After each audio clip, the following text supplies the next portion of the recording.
Good morning, students. In last lecture, we have explained about the entire account of construction of rearing house together with different type of sericulture equipments which are useful for the sericultural practice in handling silkworms in the rearing house. So today we will explain about the silkworm rearing, actual silkworm rearing techniques which are performed in the rearing house. So the first important point for the silkworm rearing is to obtain the silkworm larvae, and for the obtaining silkworm larvae we'll have to first obtain the good quality seed in the form of egg card seeds.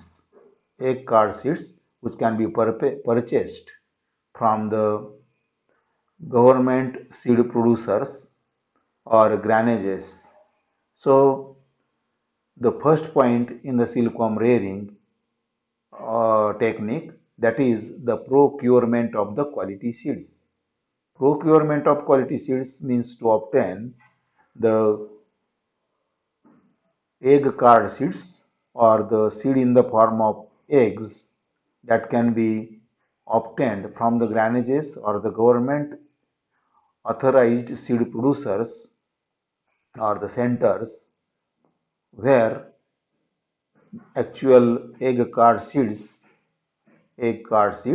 containing the eggs of the desired strain or the varieties of the Bombyx mori that are produced on large scale in the granages or in the government authorized seed producing centers by taking almost all kind of care or the precautions for the production of the egg card seeds in the form of seed. So that will be then provided to the sericulturist or to the farmers for the purpose of hatching larvae.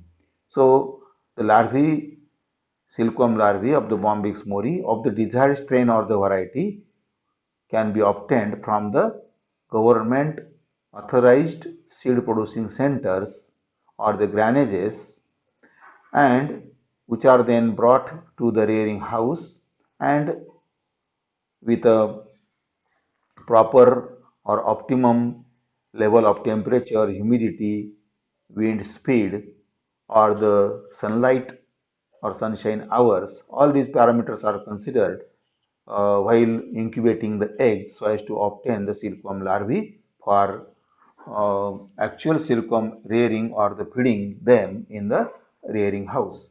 So first important point in the silkworm rearing is the procurement of the quality seeds. So the use of quality seeds, that is the silkworm eggs, is the important step in the successful practice of the sericulture.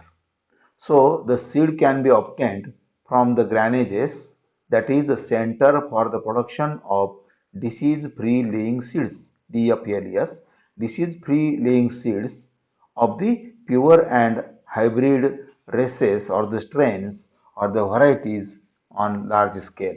So the disease-free laying seeds means the for the production of the eggs in the granages or in the center, which are government authorized seed producing centers and that are uh, involved in the practice of producing disease free laying seeds. So disease free laying seeds means these are the actual adult silk moths of the Bombyx mori, that is males and females, which are obtained from the cocoons. So a good quality cocoons of the desired variety of the silk moth, the good quality cocoons of the desired varieties of the silk moth are first obtained or selected, and which are then allowed to emerge out or develop into the adult moths or adult silk moths, which are then used for the production of the eggs. So prior to this, we'll have to select good quality cocoons of the desired variety or the strain of the silk moth Bombyx mori, may be univoltine, bivoltine, or multivoltine on the basis of the agroclimatic conditions of the region. So, the cocoons from these desired strains or the varieties are obtained first, which are then allowed to emerge out or allowed to develop into the adult moths, which are then allowed to develop into the adult moths, which these adult moths, which are should be the disease free.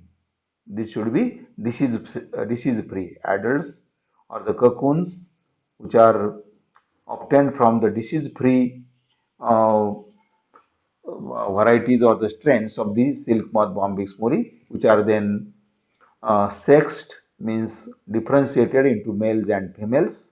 So identified for their sexing, that is males or females, and which are then allowed to mate or copulate so as to obtain the fertilized eggs, which is the seed of the silkworm seed, or which is in the form of silkworm eggs. So these fertilized eggs, which can be obtained from the good quality individuals or the adult males and females of the desired variety.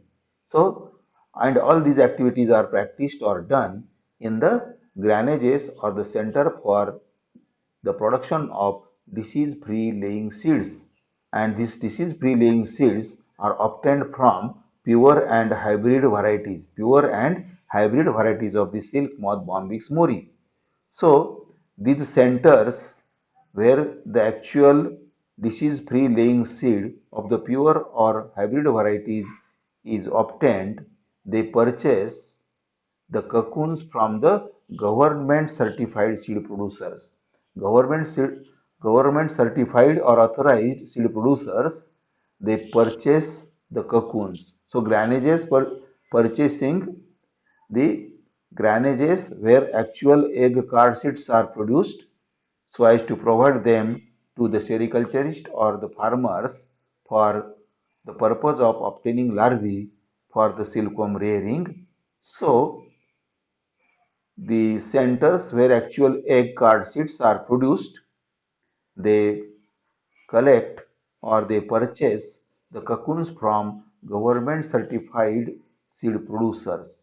So after confirming the disease free cocoons are allowed, after confirming the disease free uh, cocoons, the, or the condition of the cocoons, cocoons are then allowed to develop into well developed or well ventilated rooms to develop into adult moths at the temperature of 23 to 25 degrees centigrade.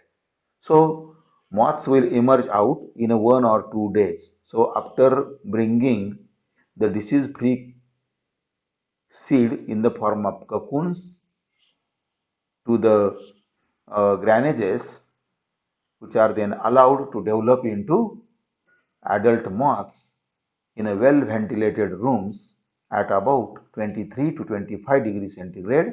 So there is a development of the pupa into the adult, and this will happen within a period of 1 or 2 days. So after the emergence of the moth, when the adult moths will emerge out, come out of the cocoons, these are sexed, means these are identified and differentiated into males and females so as to use them for the production of seeds, and these are sexed and identified into males and females and used as a reproductive seeds for the breeding purpose. So males and females of the desired variety or the strain are identified and then allowed to mate or copulate for the breeding purpose or so as to obtain the fertilized eggs for the purpose of obtaining larvae for the uh, initiation of the silkworm rearing practice. Males are kept in trays. So while performing this activity, that is producing egg card seeds, so males are kept in trays of the female. Males and females are kept together in the trays so as to allow the process of copulation or mating for about 3 hours. So within 3 hours, the mating practice or mating uh, will happen in case of males and females, and the female moths, after mating followed or copulation, the female moths are then allowed to lay eggs under the vessels, or we can enclose the adult mated females under the vessel, or maybe the beaker of a particular size that can be kept inverted onto the egg card sheets or the card sheets. So simply after mating, we'll have to enclose the adult mated females under the vessel so as to allow her to lay the eggs onto the egg card sheets or the paper. So after mating, the female moths are allowed to lay eggs under the vessels on the paper or the card sheets. The females lay 400 to 600 number of eggs in a 12 hours. So after mating, the mated female enclosed under the vessel on the paper or on the card sheets and allowed to lay eggs. So single female can lay about 4 to 600 number of eggs in a 12 hours under the vessel. Eggs remain attached to the card sheets by sticky secretion. So after laying or while laying eggs, the female also deposit or release a sticky secretion, albuminous secretion over the eggs, and thus egg remain stuck or attached to the egg card sheets. So these eggs are then provided to the sericulturist or buyers or to the farmers for the purpose of getting larvae or hatching larvae from these egg card seeds. So this is the a quality seed, a good quality seed in the form of eggs that will be obtained first or before to start the silkworm rearing practice. So this particular activity, that is the procurement of the quality seeds by selecting good quality disease free adult males and females or the cocoons. But first we'll have to bring the cocoons, which then are allowed to emerge out into the adults, which are then identified for sexing, that is male and females. Then male and females are allowed to mate or copulate for the breeding purpose, and after which mated female moths are allowed to lay eggs onto the egg card sheets. So this is the activity and is performed in the government certified seed producers or the granages, where actual egg card sheets are prepared on large scale so that this could be provided to the farmers or the sericulturists. So this activity can be performed with all applications on the scientific line while preparing the egg card sheets. So this is the activity can be performed in the some institutes, that is the centers, government certified seed producing centers or the granages, where actually the large quantity or large amount of eggs of the desired strains or the varieties of the Bombyx mori are prepared, and which are then provided or sold with a list price to the uh, sericulturist or the farmers for the actual practice of the silkworm rearing in the rearing house. So these egg seeds are then washed with 2% formalin for 1 hour to disinfect the eggs. If there may be chances of spoilage or contamination of the eggs laid onto the egg card sheet by the variety of pathogens or the microorganisms. So, after laying, these eggs are washed properly with a 2% formalin. The egg sheets are washed properly with a 2% formalin for 1 hour for the disinfection of the eggs, so that the larvae hatching from these eggs will not suffer or will not get any kind of infection from the eggs. So these seeds are then dried in shade and transferred to the incubators for hatching. So this is the part or the next step of hatching or incubation of the egg card seeds in the incubator for the purpose of hatching or getting larvae from the egg card seeds. So this is what the part of the initial part, the important part of the rearing technique, that is procurement of the quality seeds. And this procurement, this quality seeds in the form of egg card seeds, once produced in the granages or in the government certified seed producing centers, are then provided to the sericulturist or the farmers for the purpose of actual silkworm rearing, or for which the caterpillars or the larvae, silkworm larvae, can be obtained by using or by purchasing these egg card sheets. So farmers will bring them to the rearing house and can be then kept in the incubators with a optimum level of temperature, that is up to 24 to 28 degrees centigrade, then humidity of 75 to 85%, then uh, zero point 0.3 meter per second wind speed, and also the 16-hour sunshine hours, 16 hours per day. So this is the requirement of development of the eggs from which the larvae will emerge out, hatch out. So these seeds are then dried after disinfection of the eggs by 2% formalin for 1 hour. These egg card seeds are dried in shade and transferred to incubators for its embryonic development to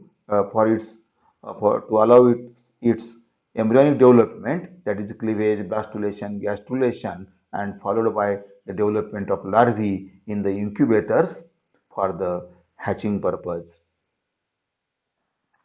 Then next point, that is incubation of the egg.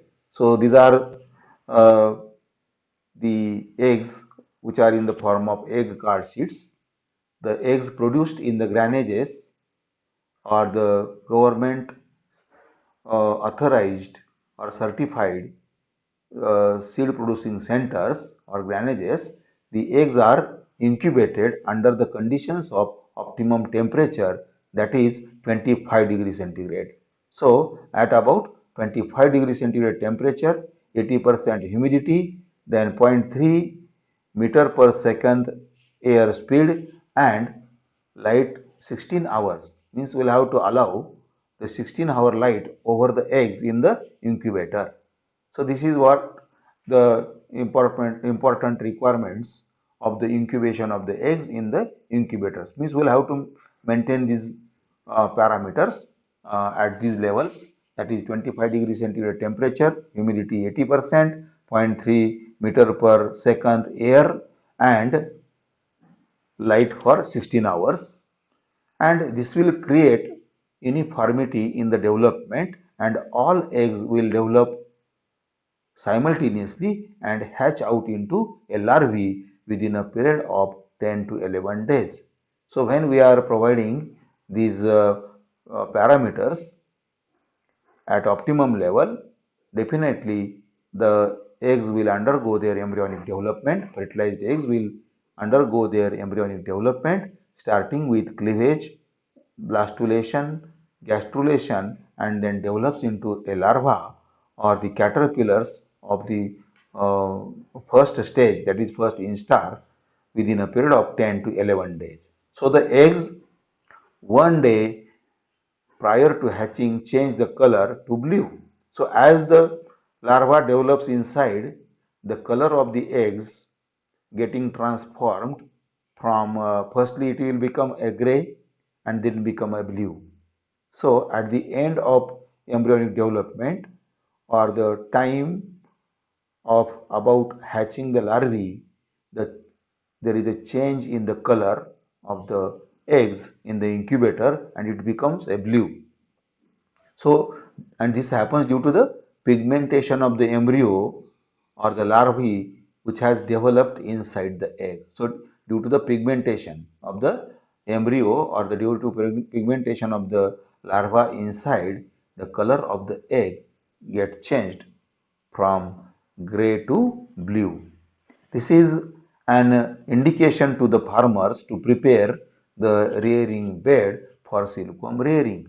So in the incubators, so at the period of about 10th or 11th day, 10th or 9th, 10th or 11th day, there is a pigmentation of the eggs. So color of the eggs get changed on 9th or 10th day. 9th or 10th day, there is a change of color from its original color, that is yellowish or cream white color, which has been changed to the brown first, then become gray and then become a blue. So on 9th or 10th day of incubation, the color of the eggs get changed to blue due to the pigmentation of the embryo which has developed inside of the egg. So this is the indication to the farmer or the sericulturist to prepare the rearing bed, making feed bed ready for the feeding of the larvae or for the silkworm rearing in the either in the tray or in the feed bed in the rearing house. So next step is brushing. So the brushing means simply the transfer of newly hatched larvae on 10th or 11th day from the egg card seeds.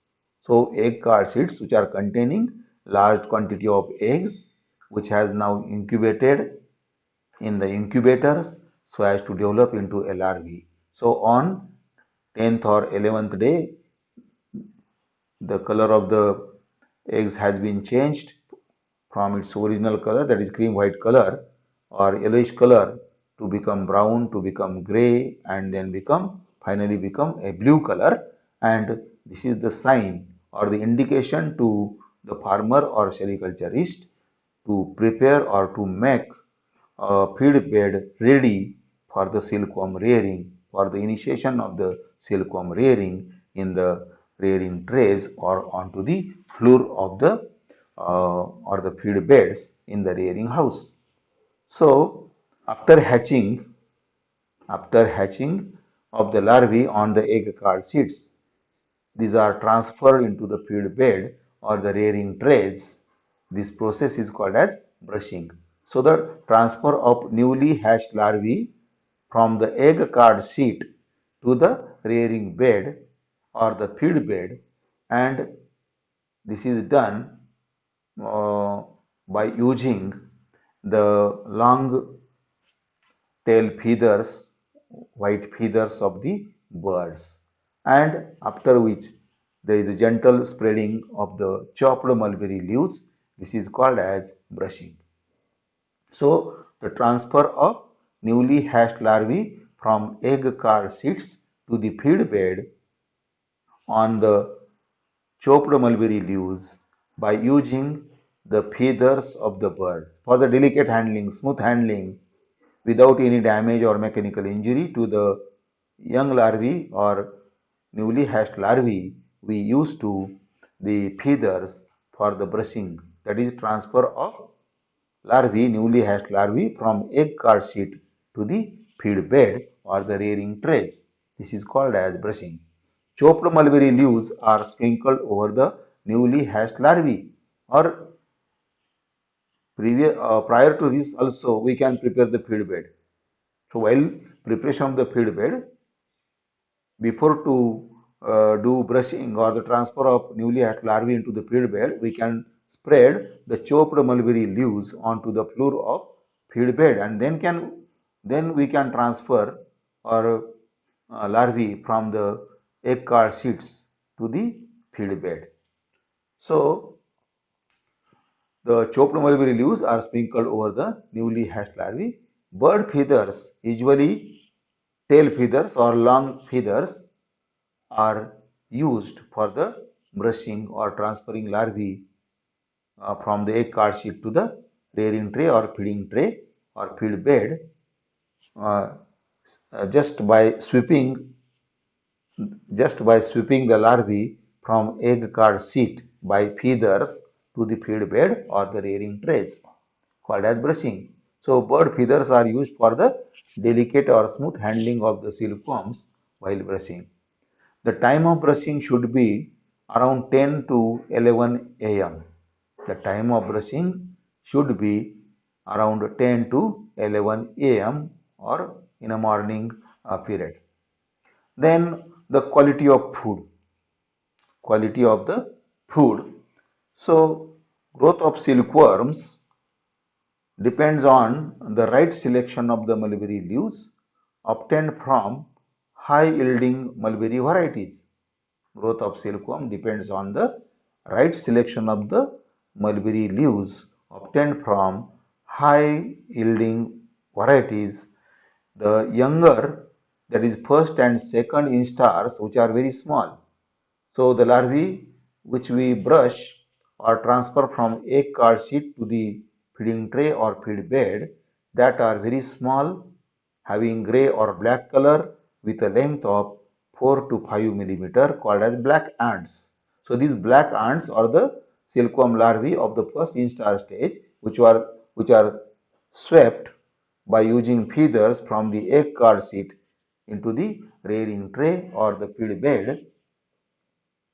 So while preparation of this feed bed, we'll have to use the good quality mulberry leaves of the high yielding varieties or the selected variety of the mulberry are obtained or harvested. The leaves of good quality or variety of high yielding mulberry variety, mulberry garden, the leaves are harvested and are used for the feeding of the silkworm larvae. So the younger, that is first and second instar larvae, are to be fed, should be fed by tender, fresh, soft, succulent leaves, mulberry leaves with a high moisture, with a high moisture contents. Means very excellent quality or good quality of mulberry leaves are to be fed or should be fed to the first and second instars.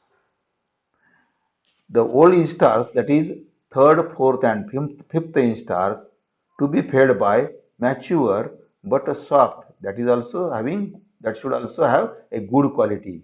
But the mature leaves can be fed to the older larvae, that is third, fourth, or fifth instars, with a less moisture content.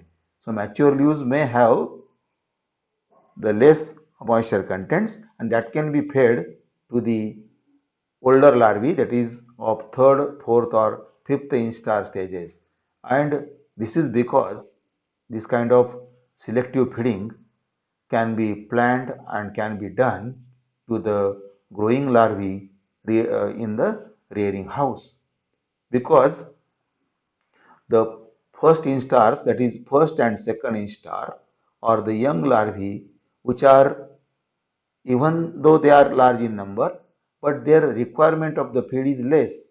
So in the initial phase of the larval development, that is first and second instar stages, the requirement of the mulberry leaves or the feed is very much less, and that's why one can plan, or we can plan for the selective feeding with a good quality, that is tender, fresh, fleshy, soft, succulent, with a high moisture content, can be fed to the young larvae, that is first and second instar.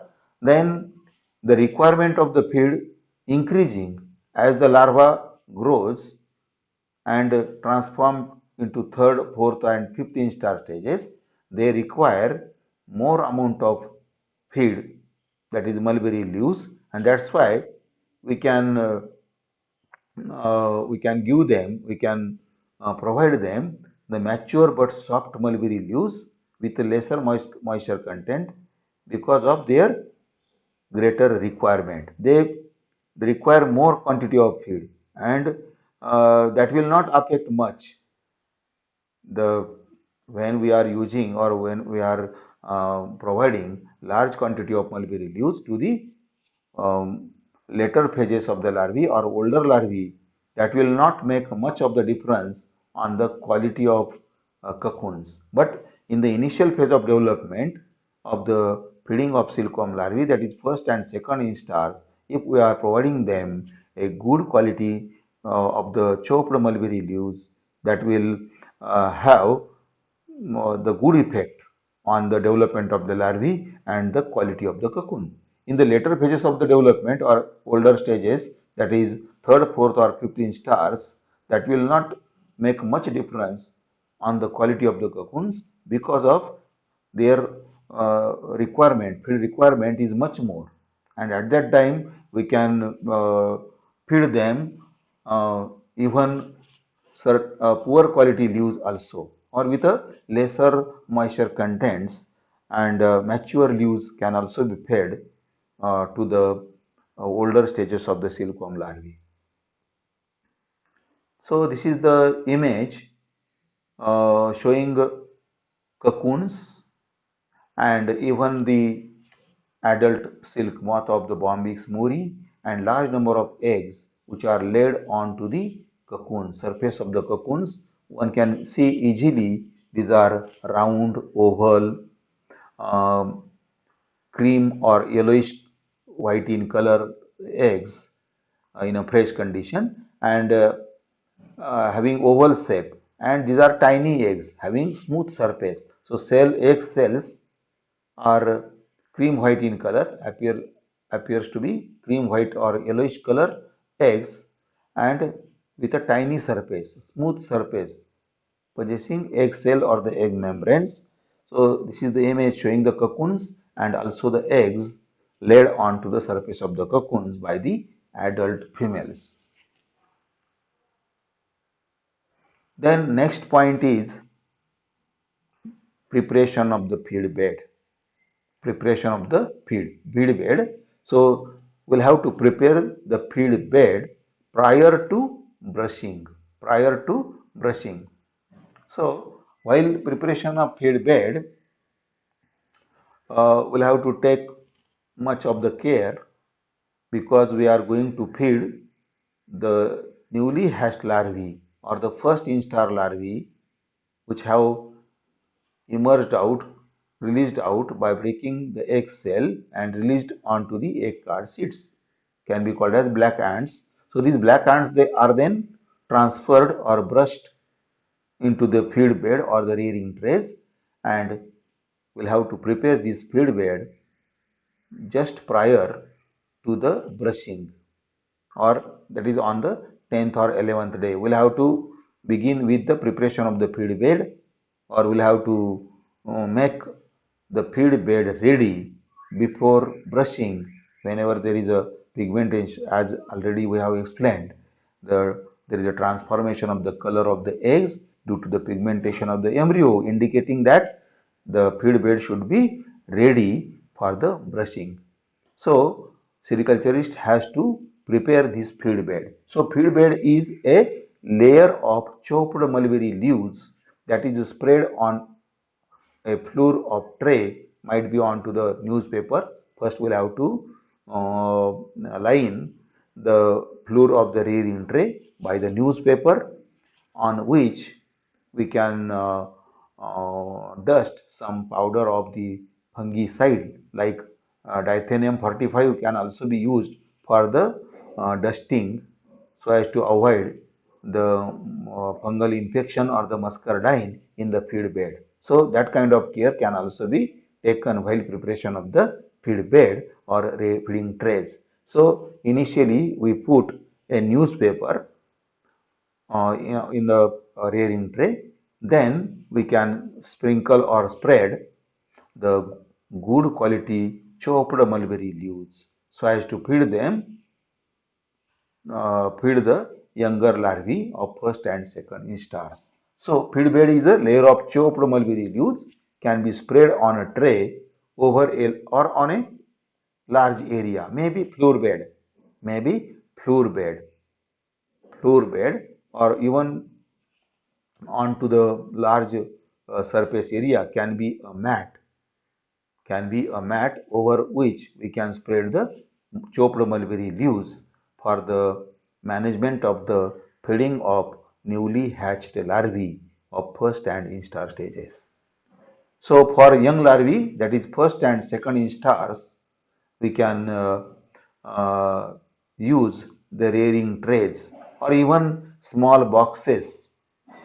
Even small wooden boxes can also be used as a feed bed, or instead of using rearing tray, one can use the boxes also. A small box, a flat box can also be used for the feeding of uh, first instar or second instar larvae in the initial phase of its feeding or silkworm rearing.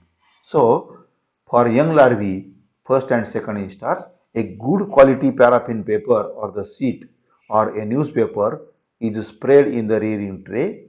Then chopped mulberry leaves are scattered on the paper, and then the larvae are carefully transferred onto the leaves, that is brushing. Then a second sheet of paraffin paper can be placed over the bed. In between the two sheets on all sides, water soaked foam rubber strips can be placed to maintain the humidity, and also the Dithenium 45, that is a fungicide, can also be spread over the bed so as to prevent the muscardine infection or the fungal disease, so as to avoid infection of the muscardine or the fungal infection.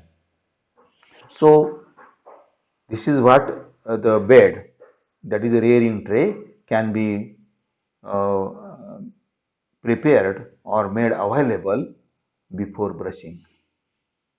So just prior to the brushing, we'll have to prepare this feed bed. So while preparation of the feed bed, what we'll have to do is we'll have to first take a fresh or disinfected rearing tray. Then we'll have to spread or put the paraffin paper or the newspaper, which also should be disinfected. And after this, we can spread a layer of good quality chopped mulberry leaves in the rearing tray. Then on the sides, we can keep the water soaked foam rubber strips on the four corners of the rearing tray. And after this, we can use the dust of Dithenium 45 as a fungicide with a little quantity that can also be dusted on the sides so as to avoid the infection of the muscardine. So first we'll have to take rearing tray, then put the paraffin paper or newspaper, then spread even layer of the chopped mulberry leaves, and then by using the feathers, the newly hatched larvae can be transferred by using the feathers into the feed bed. After which, the another cover of paraffin paper can be kept over the um, water soaked foam rubber strips which has been kept first, and then another paraffin paper can be kept over the feed bed, and ultimately the larvae will start their feeding onto the chopped mulberry leaves, because immediately after hatching, the silkworm larvae starts their feeding. Immediately after uh, their hatching or emergence from the eggs, they start their feeding or they require feeding so as to, and they feed voraciously. They requires large quantity of feed in the initial phase of its development. So good quality chopped mulberry leaves should be given or fed to these newly hatched larvae of first and second instar stages, and that can be grown in the rearing tray by preparing the feed bed in this way. Instead of trays, the wooden boxes of 10 to 15 centimeter deep or height with or without lids can also be used. Instead of using rearing trays, one can use the flat boxes with a height of 10 to 15 centimeter with or without cover can also be used for the rearing of the newly hatched silkworm larvae. The boxes can be stacked one above other and separated by the thin wooden strips for the ventilation. So, while growing or feeding, the initial phases of development of the silkworm larvae, that is first and second instar stages, instead of using rearing trays, we can use the small boxes. So these boxes can be kept one over another by preparing the feed bed same as that of rearing trays. So like rearing trays, we can prepare the feed bed in the small flat boxes with lid or without lid.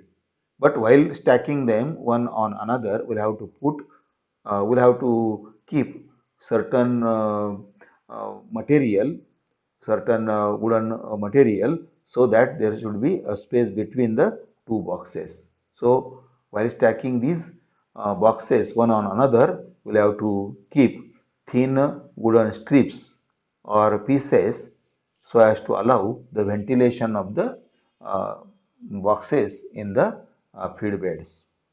The older larvae, that is third, fourth, and fifth instars, can be reared by three methods. So, in the initial phase of development, that is first and second instar stages, strictly one can adopt the uh, rearing of the silkworms in the rearing trays, where we can use the self method, where we can use the self or the rearing stand, where we can keep about 10 trays of the first and second instar stages, which are allowed to feed into the self or into the rearing trays. But the older larvae, that is third, fourth, and fifth instar stages, can be reared by three methods such as self rearing, floor rearing, and the shoot rearing. Shoot rearing means that is directly management of the feeding of the silkworm of third, fourth, or fifth instars directly onto the ground, onto the mat, where large quantity of mulberry branches are spread onto the mats, and the silkworm larvae are fed directly onto the branches, onto the large space or the large floor, can also be onto the ground. So that is the shoot rearing directly onto the mat or onto the large sized plastic sheets onto the ground or onto the large floor. And previous two methods, that is self rearing and floor rearing methods, can be adopted or can be done in the rearing house. So in the rearing house we can prepare self, or we can use a couple of self, many self accommodating uh, 10 trays each in the rearing house, or even we can prepare the floor bed in the rearing house. So that will also explain afterwards. So the older larvae, that is third, fourth, and fifth instar larvae, can be reared in the self or in the floor bed or directly onto the ground, onto the floor or onto the mats. So the rearing methods, that is self rearing method or floor rearing method or the shoot rearing method, that will explain next time. So today we'll stop here. Uh, at the end, I want to tell my dear students of the SYBSC, while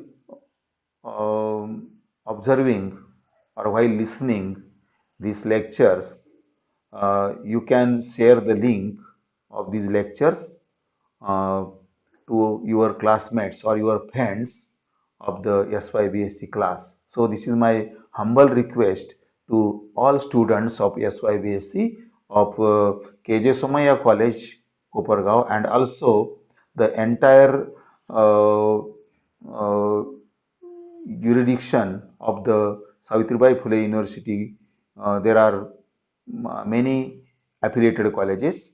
They can also use this material as a study material for learning of their syllabus in SYBSc Zoology, Applied Zoology first.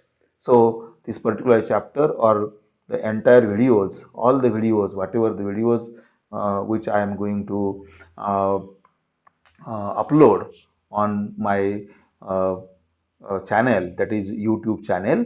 So all the students of SYBC of the KJ Somaya College can share this link to all the students of the SYBC, not only in our college, but also in the entire area of three districts of the Savitribai Phule University, that is Ahmednagar district, Nasik district, or the Pune district can use, because I have prepared all these videos of the sericulture with consideration of the syllabus which has uh, now revised by Savitribai Phule Pune University for the SYBSc class under choice based credit system CBSE pattern of the Savitribai Phule University. So this is my request to all the students of the SYBSc, share these videos or share this link to all the SYBSc students of the Pune University, not only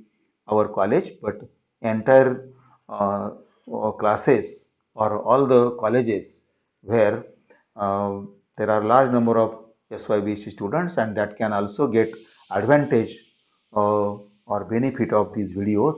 So please share this link to all the SYBC students of the Savitribai Phule Pune University to study the applied zoology first in first semester and this chapter, namely sericulture.